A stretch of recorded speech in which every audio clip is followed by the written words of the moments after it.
Hello all, welcome to பிரியாஸ் தெளிகை. இன்றைக்கி நம்ம ஒரு ஹோலி ஸ்பெஷலாக ஹைதராபாத் தம் பிரியாணி பண்ண போகிறோம். ரொம்ப ஒரு ஃப்ளேவர்டு அவ்வளோ ஃப்ளேவர்ஸ் அதில் இருக்குது.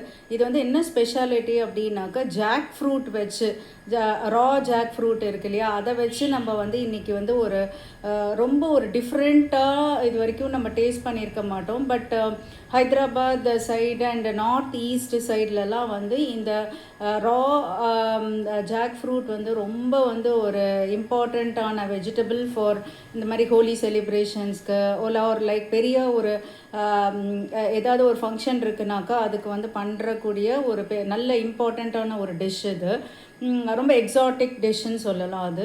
ஸோ இது இன்றைக்கி எப்படி பண்ணுறதுன்றது பார்த்துடலாம். ஸோ பலாப்பழத்தை நான் நல்லா ரவுண்டாக கட் பண்ணி வச்சுருக்கேன். கையில் நல்லா எண்ணெய் தடவிக்குங்கோ. ஸோ இந்த இது எடுக்கிறதுக்கு ஒரு ஈஸி மெத்தடு கொஞ்சம் இந்த தோலியை நல்லா செதுக்கிடலாம்.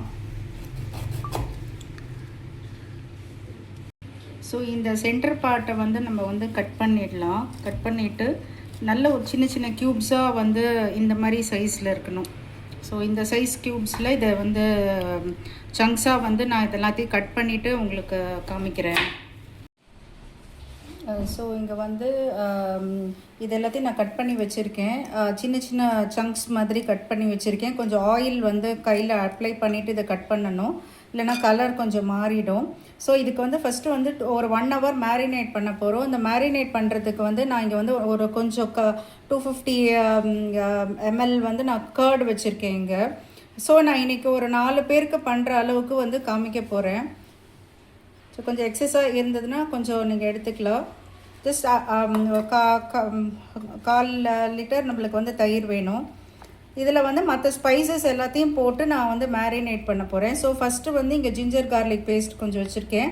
கார்லிக் யூஸ் பண்ண மாட்டிங்கன்னா வெறும் ஜிஞ்சர் பேஸ்ட்டை மட்டும் ஆட் பண்ணிக்கலாம் இதில். அதுக்கப்புறம் எல்லா ஹோல் ஸ்பைசஸ், இந்த ஸ்பைசஸில் என்னென்ன இருக்குன்றது சொல்கிறேன். ஸோ சில்லி பவுடர், கொஞ்சோண்டு பெப்பர் பவுடர், ஜீரா பவுடர், அதுக்கப்புறம் கொஞ்சம் இந்த சில்லி ஃப்ளேக்ஸு, அதுக்கப்புறம் தனியா பவுடர், கொஞ்சம் மஞ்சள் பொடி, கொஞ்சோண்டு லெமன் ஜூஸு. ஸோ இது எல்லாத்தையும் நம்ம இதோட ஆட் பண்ணிக்கலாம்.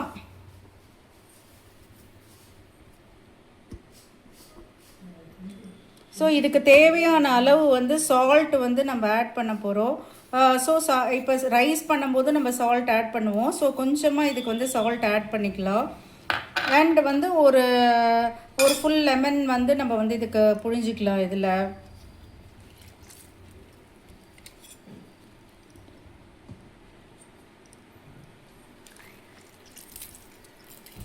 இது எல்லாத்தையும் நம்ம நல்லா மிக்ஸ் பண்ணிவிட்டு ஒரு 1 hour நம்ம இதை நல்லா மேரினேட் பண்ணி வைக்கணும் இதை. ஸோ எல்லா இடத்துலையும் அந்த ஸ்பைசஸ் நல்லா மிக்ஸ் ஆகிருக்கான்றதை செக் பண்ணிக்கலாம். ஸோ இது ஒரு கிரேவி மாதிரி நம்ம பண்ணிட்டு தான் நம்ம பண்ணுவோம். ஸோ நம்ம நல்லா இந்த தயிர் கொஞ்சம் ஜாஸ்தியாக இருந்தாலும் தப்பு இல்லை. ஸோ இதை நல்லா மேரினேட் பண்ணிடலாம். ஸோ இங்கே இது எல்லாத்தையும் நல்லா மிக்ஸ் பண்ணியாச்சு. இதில் ஒரு நல்ல ஒரு 2 டேபிள் ஸ்பூன் பெரிய ஒரு ஸ்பூனால் நான் ஆயில் ஆட் பண்ணுறேன். ஸோ இது எல்லாத்தையும் நல்லா இன்னும் மிக்ஸ் பண்ணிவிட்டு இதை நல்லா 1 hour நம்ம 1 to 2 hours இருந்தாலும் தப்பு கிடையாது, மேரினேட் பண்ணிடலாம். ஸோ ஃபாரின் கண்ட்ரீஸில் இது ஒரு ஃப்ரோசன் இதுவாக கிடைக்கிறது. ஸோ அவங்களும் இதே மாதிரி ட்ரை பண்ணி பார்க்கலாம். இந்த ஜாக் ஃப்ரூட் நான் மேரினேட் பண்ணி வச்சுருக்கேன். இது ஒரு மோர் தென் 2 hours மேலே ஆகிடுது. ஸோ இங்கே ஃபஸ்ட்டு நம்ம இதை குக் பண்ண போகிறோம். இங்கே கொஞ்சோண்டு தனியா, புதினா இருக்குது, கொஞ்சம் கருவேப்பிலை இருக்குது, கொஞ்சம் இது ஹோல் ஸ்பைசஸாக வச்சுருக்கேன். எல்லாமே எதுவுமே இடிக்கலை, அப்படியே வச்சுருக்கேன். ஜாதிக்காய், ஸ்டார் அனீஸு, ஒரு பட்டை, கொஞ்சோண்டு கிராம்பு, கொஞ்சோண்டு ஏலக்காய். ஸோ அதே மாதிரி இங்கே எல்லா ரெட் சில்லியும் வச்சுருக்கேன், க்ரீன் சில்லிஸும் வச்சுருக்கேன். ஸோ இங்கே கொஞ்சம் ஆனியன்ஸ் லைட்டாக வதக்கி வச்சுருக்கேன், லைட்டாக லேயர் பண்ணுறதுக்காக. அண்ட் மற்ற ஸ்பைசஸ் இங்கே 2 cups ஆஃப் ரைஸ் வச்சுருக்கேன் இங்கே. இங்கே வந்து கொஞ்சோண்டு ஆனியன், கொஞ்சம் வந்து தக்காளி, அண்ட் இது வந்து ஃபுல் உருளைக்கிழங்கு வந்து வேக வச்சுருக்கேன். ஸோ இங்கே வந்து இந்த பேனில் வந்து நம்மளுக்கு கொஞ்சம் ஆயில் வந்து ஆட் பண்ணிக்கலாம். ஆயில் அண்ட் கொஞ்சம் கீ வந்து ஆட் பண்ணிக்கலாம். வந்து இந்த ஹோல் ஸ்பைசஸ் நான் போட போகிறேன். ஸோ கொஞ்சம் ஸ்பைசஸ் ஆட் பண்ணியிருக்கேன். இங்கே வந்து இந்த மிளகா வெரைட்டிஸ் ஆட் பண்ணிடலாம். ஸோ இந்த மிளகா வந்து நல்லா வந்து கொஞ்சம் நல்லா பொரியணும்.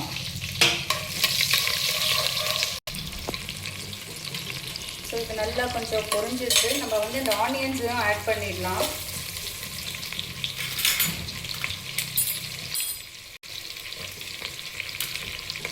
கொஞ்சம் இது வதங்கினதுக்கப்புறம் கடைசியாக டொமேட்டோ ஆட் பண்ணிக்கலாம், இல்லைன்னா ரொம்ப குழஞ்சி போயிடும்.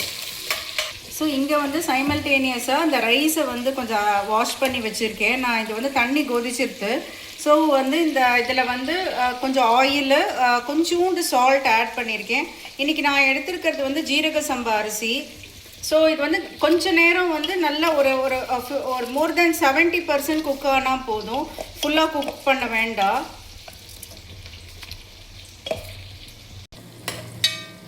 ஸோ இந்த ஆனியன் வந்து நல்லா ஒரு லைட்டாக கோல்டன் ப்ரௌனில் வந்தாச்சு. ஸோ நம்ம வந்து இந்த மேரினேட் பண்ண தயிரில் இருக்கிற மிக்சரை வந்து நம்ம இதோட ஆட் பண்ணிக்கலாம்.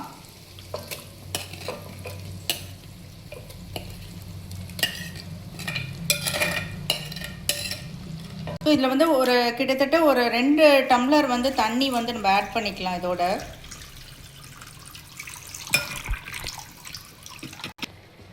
இந்த கொஞ்சம் தண்ணி வந்து ஆட் பண்ணியிருக்கேன். எக்ஸ்ட்ரா தண்ணி வேணும்னா நம்ம பார்த்துட்டு ஆட் பண்ணிக்கலாம். ஸோ இந்த கிரேவியில் வந்து இந்த இது வந்து நல்லா குக் ஆகணும். இப்போ ஆல்ரெடி நம்ம வந்து சால்ட்டு இது எல்லாமே போட்டிருக்கோம். இந்த இடத்துல வந்து கொஞ்சம் வந்து சால்ட்டு எக்ஸ்ட்ரா ஸ்பைசஸ் வேணும்னா நம்ம வந்து செக் பண்ணிக்கலாம், இந்த இடத்துல ஆட் பண்ணிக்கலாம். வந்து இப்போ இந்த மாதிரி பாட்டில் வச்சாக்க நல்லா மூடி வச்சுட்டு நல்லா வந்து ஒரு 80% ஆஃப் இது வந்து நல்லா குக் ஆகணும். ரொம்ப ஸ்மாஷியாக குக் ஆகக்கூடாது, ஏன்னா நம்ம லேயர் பண்ணும்போது ரொம்ப குழஞ்சு போயிடும். குக்கரில் வைக்கிறேன் அப்படின்னாக்கா அது வந்து மேலே விசில் போடாமல் கொஞ்சம் நேரம் வந்து அதை குக் பண்ணுற அளவுக்கு வைக்கலாம். அண்ட் அக்கேஷ்னலாக வந்து நல்லா வந்து அதை வந்து கலரி விடணும், எடுத்து கலரி விடணும். லாஸ்ட்டாக ஒரு 2 minutes வந்து க்ளோஸ் பண்ணிவிட்டு ஆஃப் பண்ணிடலாம். குக்கரை வந்து ஆஃப் பண்ணிவிடுங்க, நிறையா குவான்டிட்டி பண்ணுறதா இருந்தாக்க. ஏன்னா இது கொஞ்சம் வேகிறதுக்கு வந்து டைம் ஆகும். இது வந்து நான் கொஞ்சம் திக்கு ஸ்டீலில் அந்த டச் ஓவனில் வச்சுருக்கேன், அதனால வந்து இது கொஞ்சம் ஃபாஸ்ட்டாக ஆகும். நான் இதை வந்து கொஞ்சம் வந்து மேலே வந்து இதோட லிட்டு போட்டு மூட போகிறேன். இதில் ரைஸ் வந்து கொஞ்சம் குக் ஆகிடுது. ஸோ இங்கே வந்து ஒரு 75%க்கு மேலே குக் ஆகிடுது. ஜஸ்ட் ஒரு 2 minutesல இப்போ இதை ஆஃப் பண்ணிவிடுவேன். இதை வந்து வடிகட்டிட்டு தனியாக எடுத்து வச்சுக்கலாம். இங்கே வந்து அக்கேஷ்னலாக இப்போ நம்ம வந்து கலரி விட்டுட்டே இருக்கணும் இதை. அண்ட் வந்து இப்போ கொஞ்சம் இந்த இந்த கொஞ்சம் புதினா, கொத்தமல்லி, புதினா, கொஞ்சம் கறி லீவ்ஸும் வச்சுருக்கேன். ஸோ இது வந்து ஒரு டைப் ஆஃப் ஆந்திரா ரெசிபியில் வர ஒரு ஹைதராபாதி ஜாக் ஃப்ரூட் பிரியாணி தான் நம்ம பண்ணியிருக்கேன் இப்போது. ஸோ அவங்களோட இதில் வந்து கொஞ்சோண்டு வந்து இந்த கருவேப்பிலை, காஞ்ச மிளகாலாம் ஆட் பண்ணுறாங்க. ஸோ அது ஒரு டைப் ஆஃப் ஃப்ளேவரிங் வந்து நல்லா கொடுக்கறது இதுக்கு. அண்ட் வந்து இந்த தக்காளியும் நான் இதோட சேர்த்து கொஞ்சம் ஆட் பண்ணுறேன். ஸோ இது ஒரு கொஞ்சம் நல்லா இந்த தண்ணி கொஞ்சம் வத்தின உடனே நம்ம வந்து இதை குக் ஆகிடுதான்றது நம்ம செக் பண்ணிக்கணும் அப்பப்போ. ஸோ இப்போ வந்து இது கொஞ்சம் நல்லா குக் ஆகிடுது. இப்போ வந்து இது நல்லா இங்கே இப்போ பார்த்தா தெரியும், நான் காமிக்கிறேன்.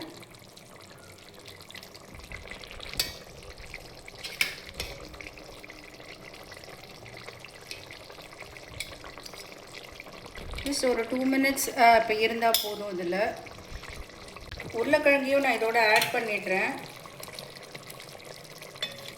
ஸோ தட் அந்த ஃப்ளேவர் அந்த உருளைக்கிழங்குல எல்லாத்துலேயும் இறங்கிடும்.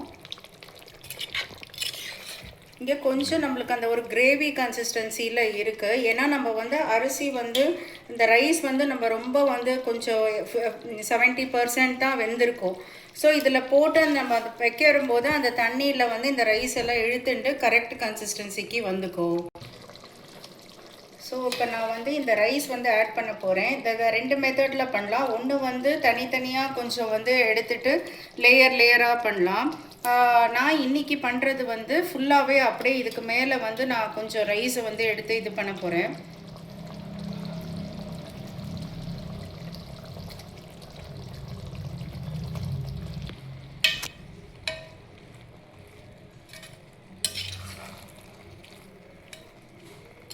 ஸோ இதில் வந்து இந்த ரைஸ் லைட்டாக கொஞ்சமாக மிக்ஸ் பண்ணி விடுங்க. ரொம்ப அப்படியே மிக்ஸ் பண்ண வேண்டாம், குழஞ்சி போயிடும். ஸோ லைட்டாக அந்த மேலே இருக்கிறது எல்லாத்தையும் அடியில் லைட்டாக பண்ணிவிட்டு நம்ம கடைசியாக நம்ம வந்து இது கொஞ்சம் குக் ஆனதுக்கப்புறம் இப்போ நான் தம் கட்டுற மாதிரி பண்ணியிருக்கேன். ஸோ இதுக்கு மேலே அந்த ஆனியன்ஸ், நம்ம ஃப்ரை பண்ண ஆனியன்ஸ் இதோட ஆட் பண்ணிக்கலாம்.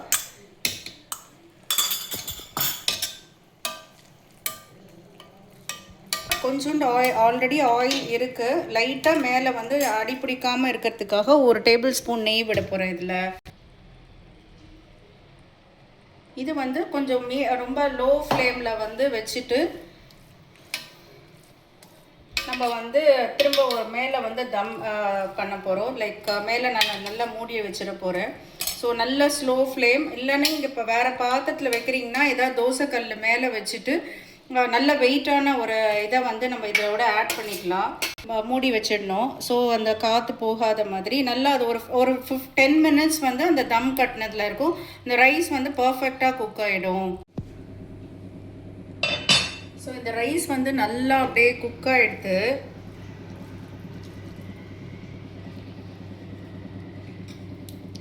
ஸோ நல்லா அப்படியே ரொம்ப வரையாக இருந்த ரைஸ் வந்து நல்லா அப்படியே குக் ஆகிடுது. உதிரியாக இருக்குது.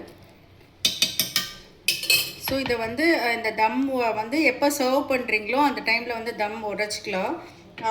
அதுக்கு மேலே வந்து நான் இப்போ சும்மா கொஞ்சம் அந்த ஃப்ளேவரிங்காக இன்னும் கொஞ்சம் வந்து கார்னிஷ் பண்ணுறதுக்கு கொஞ்சம் கொத்தமல்லி மட்டும் ஆட் பண்ண போகிறேன். ஸோ இதை எப்படி பிளேட்டிங் பண்ணுறதுன்றது காமிக்கிறேன். ஸோ இங்கே வந்து ஃபார் டிஸ்பிளேக்காக வச்சுருக்கேன் Hyderabadi dum biryani, jack fruit biryani. So இது வந்து ரொம்ப சூப்பர் அண்ட் டேஸ்டியாக இருக்குது. ஸோ நீங்களும் வந்து ட்ரை பண்ணி பார்த்துட்டு உங்கள் ஃபீட்பேக்ஸ் அண்ட் கமெண்ட்ஸ் எனக்கு ஷேர் பண்ணுங்க. பிரியாஸ் தலிகை இன்ஸ்டாகிராம்லேயும் இருக்குது. Happy cooking.